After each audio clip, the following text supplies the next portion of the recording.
علامہ اقبال علیہ رحمہ ایک صالح خاندان میں پیدا ہوئے. آج 9 نومبر ہے اور یہی ان کا یوم ولادت ہے. اللہ نے انہیں جو ماں باپ دیے تھے وہ حضور سے بے پناہ محبت کرنے والے تھے، رزق حلال کمانے والے تھے، صالح مزاج کے لوگ تھے. الولد سر لابیہ ہے، ایک عربی کا مقولہ ہے کہ اولاد ماں باپ کا راز ہوتی ہے. جس طرح کے ماں باپ ہوں اولاد بھی اس طرح کی ہوتی ہے. تو وہ صالحیت کا نور اقبال کے قلب و ذہن میں راسخ ہو گیا. بلکہ اقبال علیہ رحمہ جب مرتبہ کمال پر پہنچے اور عشق رسول کی دولت فراواں ان کی پہچان بنی تو انہیں پوچھا گیا کہ آپ نے یہ کہاں سے عشق رسول سیکھا ہے؟ تو انہوں نے کہا کہ میں نے یہ کسی یونیورسٹی سے نہیں لیا، یہ دولت مجھے کسی کالج سے نہیں ملی. نام تو از پدر آموختم، حضور کا نام میں نے اپنے باپ سے سیکھا تھا. تو یہ دولت انہوں نے آغوش مادر سے لی اور یہ دولت انہوں نے جو ہے وہ اپنے باپ کی تربیت سے حاصل کی. علامہ اقبال کی زندگی میں ہمیں بہت ساری چیزیں نظر آتی ہیں، لیکن 2 چیزیں اقبال کی زندگی میں بڑی اہمیت کی حامل ہیں. ایک ان کا عشق رسول اور ایک کتاب اللہ سے ان کی دوستی، ان کا تعلق خاطر، عقیدت کا ربط و رشتہ اور قرآن مجید کی تلاوت کا مزاج. تو یہ دونوں چیزیں ان کو گھر سے ملی ہیں، آغوش مادر سے ملی ہیں، تربیت پدر سے ملی. عشق رسول کے حوالے سے خود انہوں نے وہ واقعہ نظم کیا ہے فارسی میں کہ سائل چوں قضائے مبرم میں، ہمارے دروازے پر ایک سائل کھڑا تھا. جس طرح قضائے مبرم نہیں ٹلتی، وہ بھی ٹلنے والا نہیں تھا. اس کو لا کہا کہ چلا جا، لیکن وہ جانے کو آمادہ نہیں تھا. تو یہ بچپنے کی عمر تھی، ابھی طبیعت میں لا ابالی پن تھا. تو غصے میں آ کر اس کے کشکول کو کوئی چیز ماری تو اس کا کشکول گر گیا. سارے دن کے جمع کیے ہوئے سکے اور مختلف چیزیں وہ بکھر گئی اور وہ سائل ان کو اس کشکول میں ڈالنے لگا. اتنے میں علامہ اقبال کے والد علیہ رحمہ بھی اس منظر کو دیکھ کے گھر سے باہر نکل آئے. اس گداگر سے معافی چاہی، اس کی کچھ خدمت کی، منت سماجت کی، کہا راضی جانا، کوئی بد دعا نہ دینا، اور پھر اقبال کو لے کے گھر چلے گئے. اقبال کی زندگی میں یہ واقعہ انتہائی اہمیت کا حامل ہے. وہ کہتے پھر میں نے اپنے والد کو بچوں کی طرح بلک کر روتے دیکھا اور پھر مجھے سامنے بٹھا کے کہا کہ کل قیامت کے دن اگر رسول اللہ نے پوچھ لیا کہ تجھے فرزند دیا تھا، اس کی ایسی تربیت کی تھی کہ سائل کا کشکول توڑ کے رکھ دے، تو بیٹا میں بتا قیامت کے دن رسول اللہ کا سامنا کیسے کروں گا. اقبال کہتے ہیں عشق رسول کی جو جوت لگی ہے وہ اس واقعہ سے مجھے لگی ہے.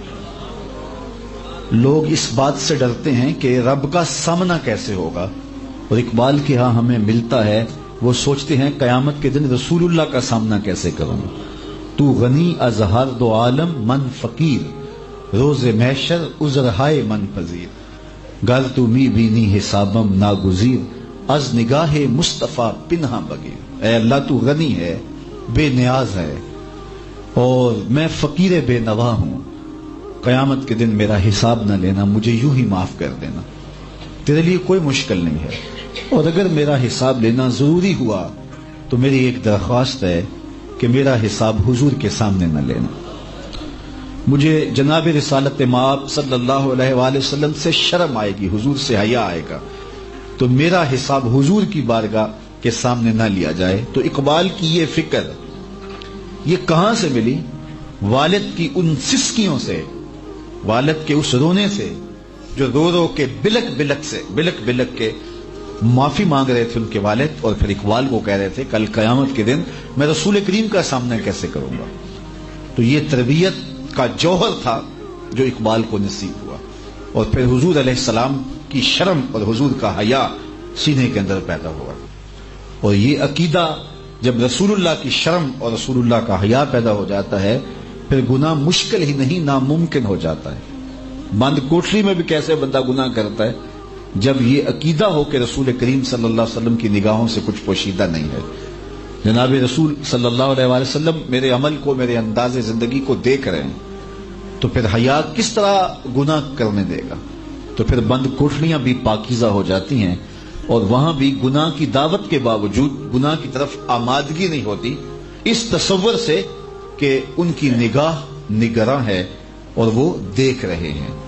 اور اقبال کا یہی اقبال کی فکر نے اس ربائی کی تخلیق کا سبب بنی، اور یہ اقبال کی جو فکر ہے کہ کائنات حضور کے گرد گھوم رہی ہے اور وہ سینوں کے چھپے راز بھی جانتے ہیں، تو یہ اقبال نے اپنے باپ سے حضور علیہ السلام کی محبت لی، اور عشق رسول کی یہ دولت بیدار انہیں آغوش پدر سے، تربیت پدر مادر سے نصیب ہوئی۔ نام تو از پدر آموختم، حضور آپ کا نام میں نے اپنے باپ سے سیکھا تھا، ان سے آپ کا نام سمجھا تھا۔ اور دوسری بات اقبال کہتے ہیں کہ میں ابھی میٹرک کے پیپر دے رہا تھا کہ میرے والد گرامی نے ایک دن مجھے کہا کہ بیٹا جب فارغ ہو جانا تو مجھے بتانا، میں آپ سے بڑی ضروری بات کرنا چاہتا ہوں۔ تو کہا مجھے بے چینی سے انتظار تھا کہ میرے والد مجھ سے کیا بات کرنا چاہتے ہیں۔ جب میں فارغ ہوا تو میں سیدھا اپنے والد گرامی کے پاس گیا اور کہا کہ آپ نے کہا تھا کہ جب فارغ ہو جائیں تو مجھے بتانا، میں بڑی ضروری بات آپ سے کرنا چاہتا ہوں، تو میں اس دن سے بے چین ہوں، آپ مجھ سے کیا بات کرنا چاہتے ہیں؟ تو کہتے ہیں میرے والد گرامی نے کہا بیٹا قرآن مجید کو لے کے بیٹھ جاؤ اور ایسے پڑھو جس طرح تمہارے اوپر نازل ہوا ہے۔ تو یہ وہ چیز تھی جس نے کتاب اللہ کی محبت سینے میں پیدا کر دی۔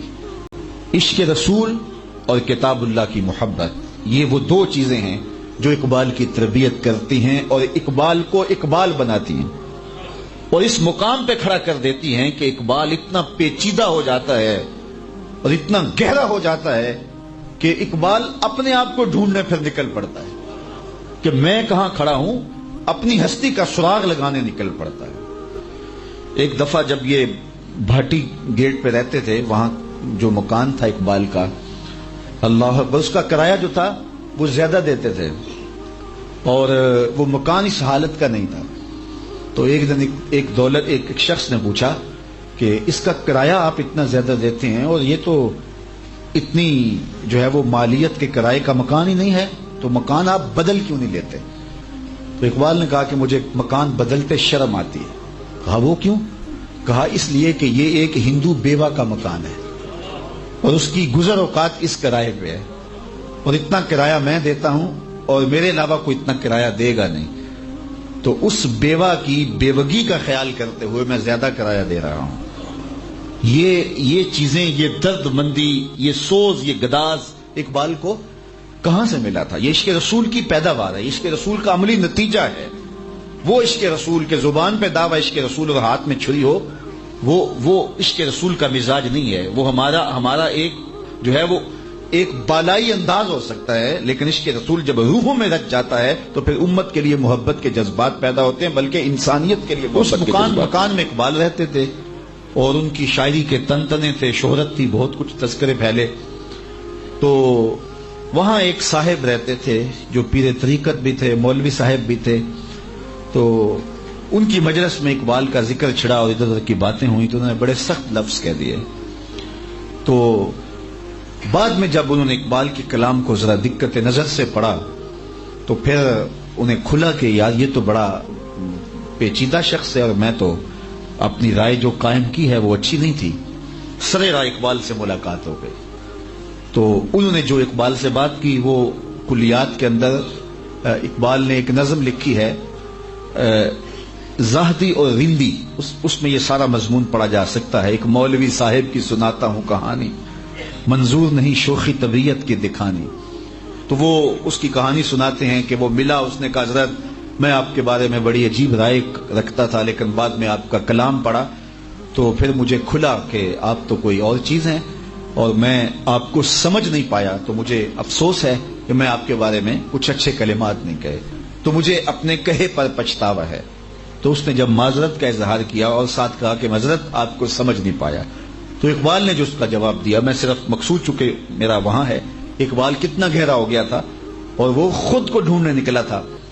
تو کہا کہ حضرت آپ نے جو کہا یہ آپ میرے ہمسائے تھے اور آپ کا حق بنتا تھا میرے بارے جو بھی کہنا چاہتے کہتے, یہ آپ نے ہمسائیگی کا حق ادا کیا ہے تو مجھے کوئی ناراضگی نہیں. باقی رہی بات کہ آپ مجھے سمجھ نہیں پائے تو یہ کوئی افسوس کی بات نہیں, میں خود بھی نہیں اپنی حقیقت سے شناسا. اگر آپ مجھے سمجھ نہیں پائے تو وہ تو آپ ہیں, باقی جہاں تک میری گہرائی اور گہرائی کا عالم ہے میں خود بھی نہیں اپنی حقیقت سے شناسا. گہرا ہے میرے بحر خیالات کا پانی, شوق تو مجھ کو بھی ہے کہ اقبال دیکھوں, شوق تو مجھ کو بھی ہے کہ اقبال دیکھوں, کہ اس کی جدائی میں بہت اشک فشانی.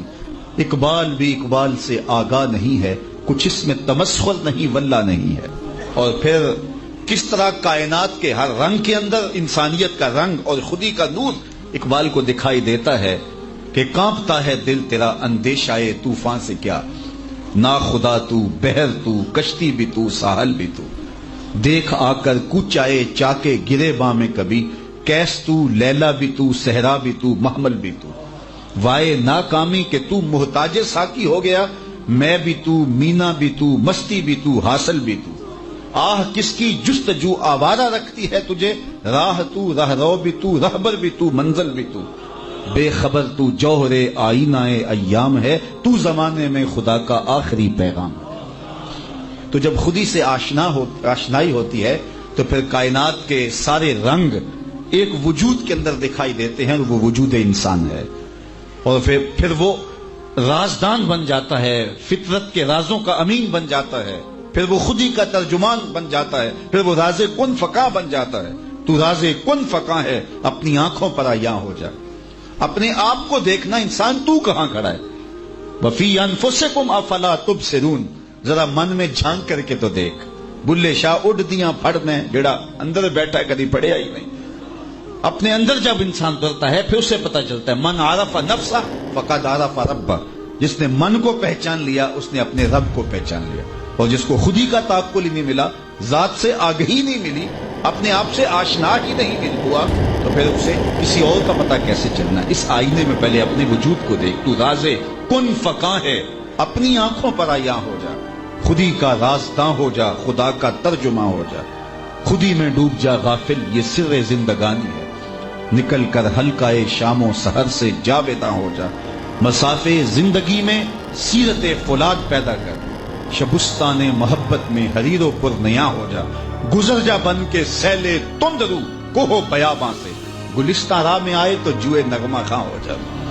تیرے علم و محبت کی نہیں ہے انتہا کوئی, نہیں ہے تجھ سے بڑھ کر ساز فطرت میں نوا کوئی. تو یہ وہ آواز بنتی ہے. تو یہ جب عشق رسول سے تربیت ہوتی ہے اور جب کتاب اللہ سے جڑنے سے من میں اجالے ہوتے ہیں اور زندگی کو زندگی کا حقیقی روپ ملتا ہے, تو پھر انسان کہاں کھڑا ہوتا ہے. بہت ساری باتیں ہیں جو کہنے کی نہیں ہیں, اور جو ہے وہ مجلس عام میں ان کی مکمل تشریح اور بیک گراؤنڈ کے بغیر اگر کہی جائیں تو پھر فتنے سے خالی نہیں ہے. اس لیے اتنی بات کافی ہے کہ انسان جب ان دولتوں سے مالا مال ہوتا ہے تو پھر خودی کے مقام پہ جب فائز المران ہوتا ہے تو پھر اس کے رنگ ہی اور ہوتے ہیں, اور دھنک کی ساری شوخیاں اور قوس قزح کے سارے رنگ ایک وجود کے اندر دکھائی دیتے ہیں. اور ایک انسان اس کو جس پہلو سے دیکھا جاتا ہے وہ ایک عجیب قدرت کا راز نظر آتا ہے, اور قدرت کے ان رازوں کا امین اگر آپ نے اس کائنات کے اندر وجودی شکل میں کوئی انسان دیکھنا ہو تو اس کا نام علامہ اقبال ہے. اللہ تعالیٰ نے اس شخص کو جو ہے وہ مرکہ بنا دیا تھا, اور اس کے لیے جو خاص راز تھا کہ وہ حضور علیہ السلام کے عشق کی تربیت کے اندر دو باتیں میں عرض کرنا چاہوں گا, وقت نہیں ہے. کبھی ایسا نہیں ہوا, کبھی بھی ایسا نہیں ہوا کہ اقبال کے سامنے حضور کا نام لیا گیا ہو اور وہ بچوں کی طرح بلک بلک کے رویا نہ ہو, اور کبھی بھی ایسا نہیں ہوا کہ علامہ اقبال قرآن مجید کی تلاوت کرتے ہوں اور آنکھوں نے آنسوں کا خراج نہ دے. غنا سے پڑھتے تھے قرآن مجید اور سحری کے وقت پڑھتے تھے, اور یہ خاص لمحے ہیں قرآن مجید کی تلاوت کے. جب آخری عمر آئی 1938 کے اندر آپ کے گلے کا مسئلہ ہو گیا تھا تو جو ہے وہ کلام مشکل ہو گیا تھا, تو غنا کے ساتھ کلام پڑھنے کا, قرآن مجید کی تلاوت کرنے کا مزاج تھا. تو جب آخری عمر کے اندر پڑھتے تو وہ غنا کے ساتھ قرآن مجید نہ پڑھا جاتا، تلاوت کی وہ خاص جو ردم ہوتا ہے، لے ہوتی ہے، اس کیفیت میں نہ پڑھا جاتا، پڑھتے تو ٹھیک لیکن اس طرح نہ پڑھا جاتا، تو آج کوئی بیمار ہو جائے نا تو حال پوچھنے کوئی آئے تو لوگ کہتے ہیں جناب بیمار ہو گئے، کیا حال ہے؟ تو وہ کہتا ہے جی بڑا برا حال ہے، مجھ سے چلا نہیں جاتا۔ کوئی کہتا ہے جو کھانے پینے کا شوقین ہو وہ کہتا ہے جی بیماری آ گئی، اب تو کوئی چیز کھا نہیں سکتا، کیونکہ اس کی ترجیحات کھانے پینے کی ہوتی ہیں۔ وہ کہتا ہے میں کھا نہیں سکتا، کسی شوگر والے سے پوچھو وہ کہتا ہے میٹھا نہیں کھا سکتا تو کیا زندگی باقی ہے؟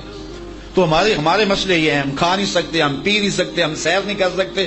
اقبال سے کسی نے آ کے حال پوچھا کہ تم بتاؤ کیا حال ہے؟ تو اقبال نے کہا لطف قرآن سحر باقی نہ مان۔ سب سے بڑی مصیبت یہ ہے کہ سحری کے وقت اٹھ کے قرآن پڑھنے کا جو لطف تھا وہ باقی نہیں رہا۔ لطف قرآن سحر باقی نہ مان، قرآن مجید پڑھنے کا وہ جو لطف سحری کے وقت آیا کرتا تھا وہ لطف چھن گیا ہے اس بیماری کی وجہ سے۔ کاش کہ قرآن کو اس انداز سے میں پڑھ سکتا۔ تو اقبال قرآن مجید کی تلاوت کو حفظ جاں بنائے ہوئے تھے۔ ایک دوست کو خط لکھا جس خط کے اندر لکھا کہ قرآن مجید کی تلاوت برابر جاری